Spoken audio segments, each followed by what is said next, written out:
Assalamualaikum warahmatullahi wabarakatuh. Gimana kabarnya anak-anak hari ini? Alhamdulillah kalau semuanya baik-baik saja. Sebelum mengawali pelajaran kali ini, untuk ketua kelas mohon memimpin doa. Bismillahirrohmanirrohim. Amin. Untuk kali ini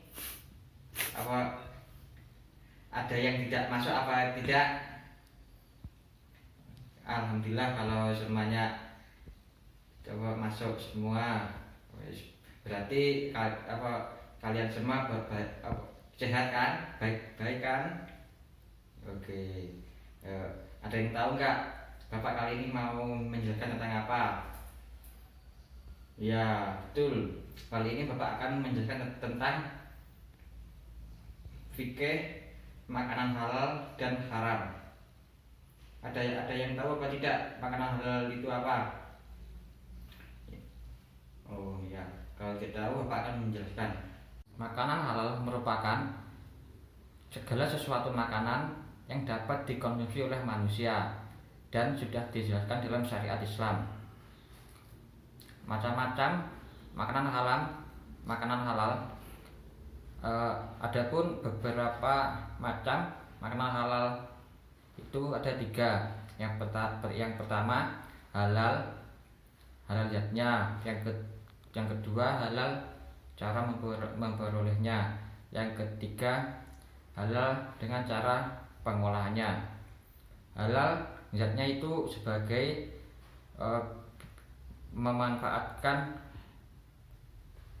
kesehatan. Yang kedua, makanan itu tidak kotor, tidak najis dan tidak menjijikkan.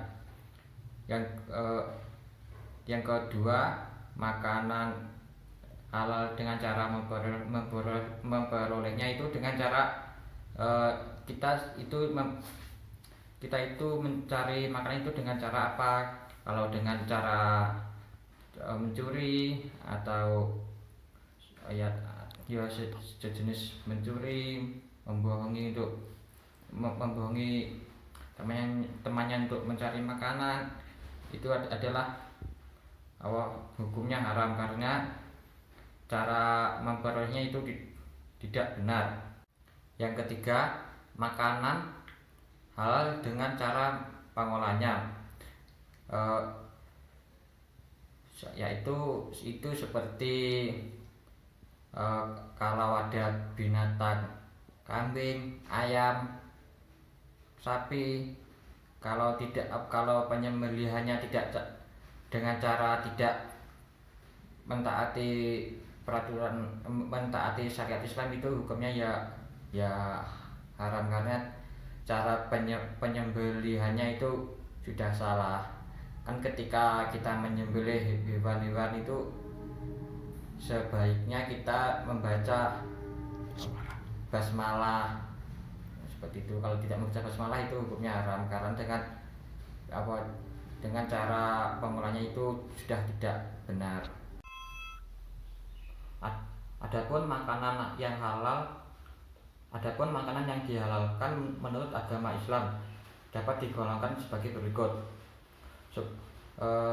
Seperti makanan yang baik dan halal itu seperti jagung, padi, sayuran, buah-buahan, dan lain-lain.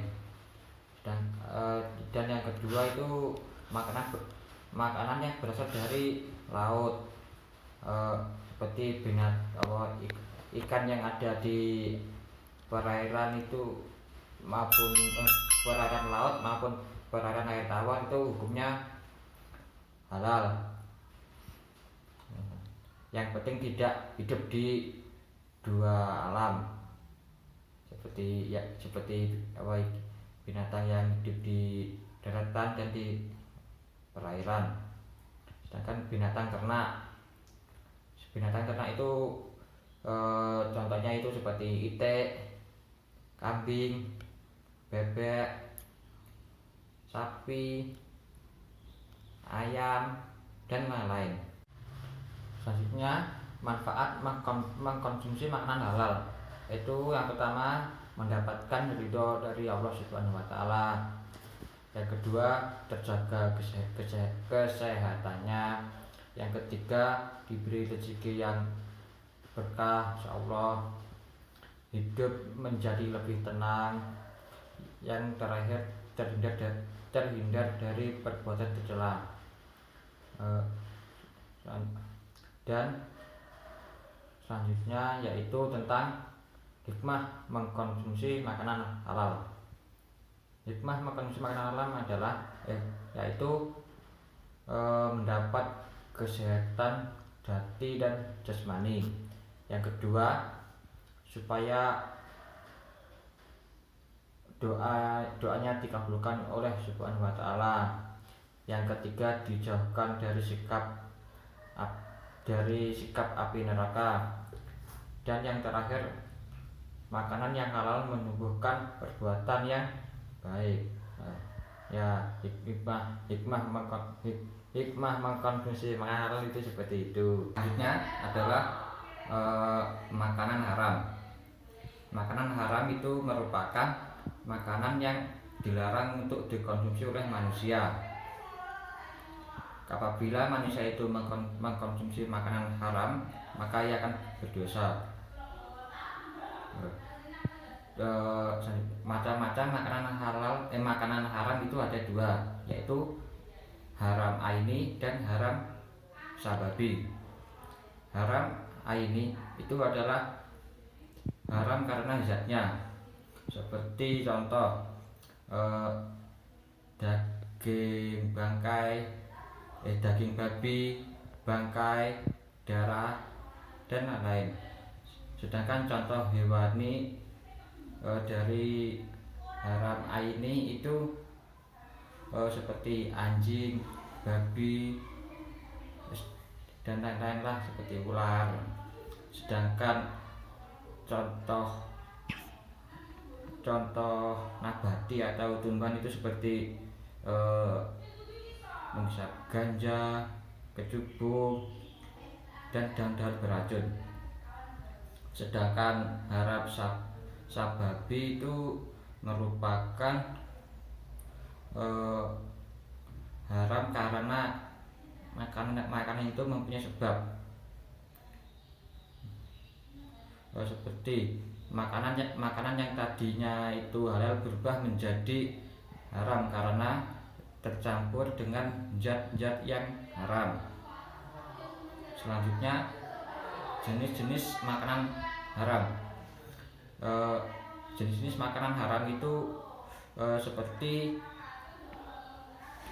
bangkai binatang, darah, makanan yang menjijikkan, daging babi, binatang yang disembelih tanpa menyebut nama Allah Subhanahu wa taala, makanan yang membahayakan atau binatang yang memiliki taring itu, dan hewan-hewan buas seperti hewan buas, burung yang memiliki cakar untuk membunuh mangsanya itu ya termasuk jenis-jenis makanan yang haram. Selanjutnya akibat memakan makanan yang haram itu yang pertama tertutupnya pintu kebaikan. Yang kedua makanan haram akan merusak kesehatan bagi manusia. Ketiga doa tidak terkabulkan. Jadi itu tadi pembahasannya tentang makanan halal dan haram. Untuk kesimpulannya, untuk anak-anak jangan sampai kalian memakan makanan yang haram, karena makanan yang haram itu bisa menutup pintu kebaikan kalian semua. Yang kedua doa-doanya tidak terkabulkan oleh Subhanahu wa taala karena kalian melanggar peraturan dari Allah Subhanahu wa taala karena memakan makanan yang haram. Untuk selanjutnya pada pertemuan ke depan Bapak akan mengasih tugas untuk kalian. Tugasnya adalah sebutkan minimal 3 makanan halal dan haram yang Anda ketahui. Dan jangan lupa untuk tugasnya minggu depan itu dikumpulkan di meja Bapak. Karena waktu sudah mau menunjukkan pergantian jam pelajaran, untuk ketua kelas bisa memimpin doa untuk selesai pembelajaran. Berdoa mulai. Alhamdulillahirabbil alamin. Amin. Sekian dari Bapak. Wassalamualaikum warahmatullahi wabarakatuh.